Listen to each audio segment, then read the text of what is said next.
بسم اللہ الرحمن الرحیم۔ السلام علیکم۔ 366 ہجری میں بغداد میں سلطان ازل الدولہ حکمران تھا۔ اس کے ایک مخبر نے اسے خبر دی کہ عدالت کے قاضی کے پاس ایک شخص نے 20,000 دینار بطور امانت رکھوائے تھے۔ پھر وہ شخص حج کے سفر پر روانہ ہو گیا اور حج ادا کرنے کے بعد وہ رومیوں کے خلاف جہاد میں شامل ہو گیا۔ پھر جہاد کے دوران وہ شخص زخمی ہو کر رومیوں کے ہاتھوں میں قید ہو گیا، جہاں سے اسے 4 سال کے بعد رہائی ملی۔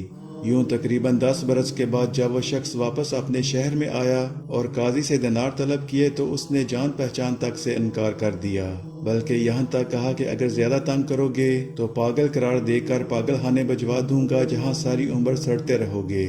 مخبر سے خبر ملنے کے بعد سلطان نے اس متاثرہ شخص کو بلوایا اور اس سے ساری داستان تفصیل سے سنی۔ پھر اسے 200 دینار خرچ کے لیے دے کر رخصت کیا اور اسے کہا، جس وقت میں بلاؤں اسی وقت میرے پاس چلے آنا۔ اس کے جانے کے بعد سلطان نے قاضی کے امتحان کے لیے ایک دن اس کو تنہائی میں بلوایا اور رازداری سے شہزادوں اور شہزادیوں کے متعلق اس کے ساتھ گفتگو کرنے لگا۔ بادشاہ نے کہا، زندگی کا کوئی اعتبار نہیں، مجھے شہزادوں کی طرف سے خطرہ ہے کہ وہ اپنی بہنوں کو مقرر شدہ حصہ نہیں دیں گے، اس لیے میں چاہتا ہوں کہ آپ جیسے نیک اور دیانتدار شخص کے پاس کچھ ہیرے جواہرات اور نقدی جمع کروا دوں، تاکہ اگر میرے مرنے کے بعد شہزادے اپنی بہنوں کو ورثے میں سے حصہ نہ دیں تو آپ اس وقت لڑکیوں کی مدد کر سکیں اور انہیں یہ امانت دے دیں۔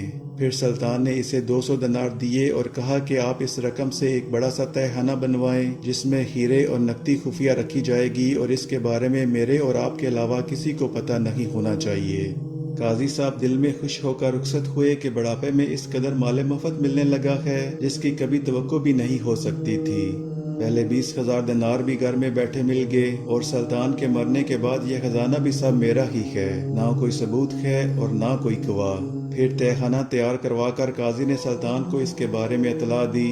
سلطان نے دیناروں سے بھرے 140 صندوق اور پیالوں میں ہیرے بھر کر خزانے میں پہلے ہی رکھوا لیے تھے۔